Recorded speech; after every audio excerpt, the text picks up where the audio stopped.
Hello Libras, welcome to your reading for the period of June 22nd to June 28th. Keep in mind this is a general reading. If it resonates, consider a personal reading. Just send me an email. If you're on YouTube, make sure you click on the link below for your weekly extra about your love, career, finances, and health.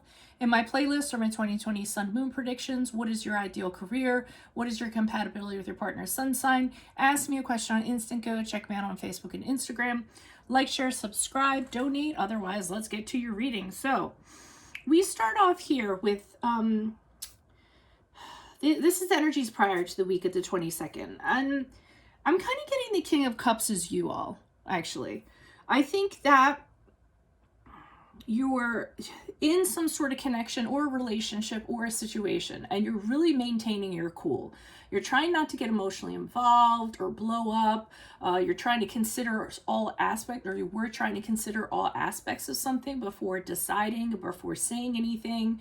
So I really think you're trying to keep it under control and not let your emotions get the best of you. But you're in a situation where nothing seems to be changing or working out. And no matter how many times you try to change things or try to improve things or try to talk to the person or the people involved or what have you, it just feels like you're running on a hamster wheel. So it just seems like you're putting, energies into something, and the harder you try, the more burnout you get, and nothing's becoming of it. So it's really...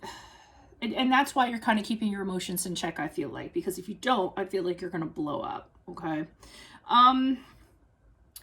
Now, we move into the week of the 22nd. We have the Moon card here, which is a card of Pisces, if that resonates. And I think that you are finding out, and we also have a Lover's card in the upright, which is a card of Gemini. So in this connection, involvement, relationship, whatever it is with this person, possibly a group of people, there's a lot of stuff that's hidden from you, okay? And a lot of what kind of makes these people or makes this person run is hidden from you. But you know that the way that they act and the way that they're reacting just doesn't kind of sit right. And you do have a connection to them because we have the Lover's card here. So there's some kind of connection with them. And that might be why you have given them the benefit of the doubt. Maybe why you haven't blown up on them, why you've been patient.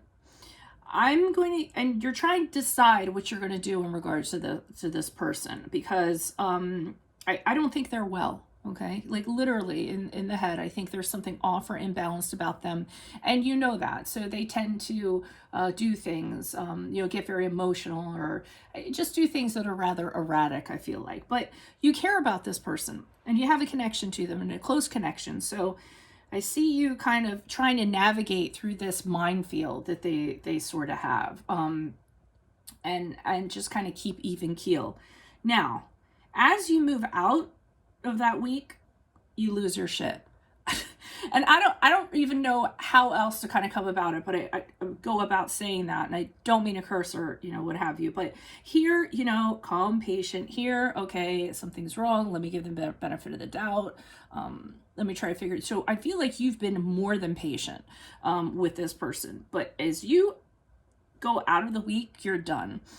One, because you've tried every which way with this person.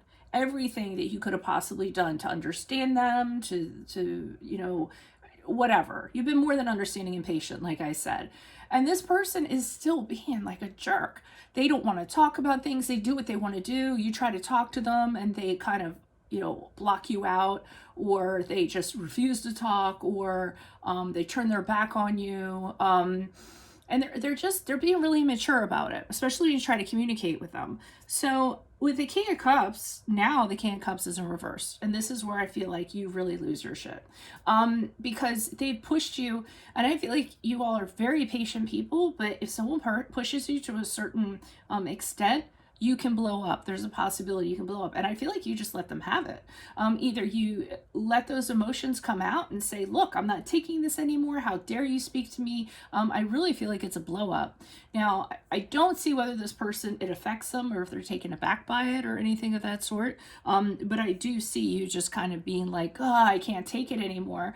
And everyone has their limit. So it totally makes sense that if you kind of get pushed to that limit, eventually it's going to come out. You can't suppress these emotions, these strong emotions, that just allow yourself to be, punching bag this whole time, or allow you to be the pacifist when the other person is a terrorist, because how are you going to combat that? So I feel like you eventually, as you move out of the week of 22nd, you actually have to get on their level, which you're probably not very happy about, but you've kind of realized that the only way you can deal with this person is to come down to their level and kind of deal with them and talk to them in a language that they understand, an immature language, whereas you usually rise above. So I don't know if you necessarily feel great about that for the week of the 22nd. I mean, after the week of 22nd, but it is what it is.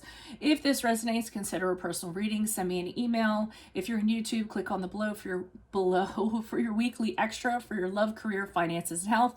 Check out my playlists. In there are my 2020 Sun Moon predictions. What is your ideal career for you? What is your compatibility with your partner's sun sign? Ask me a question on Instant Go. Check me out on Facebook and Instagram. Like, share, subscribe, and or donate. Otherwise, good luck to you. Adios.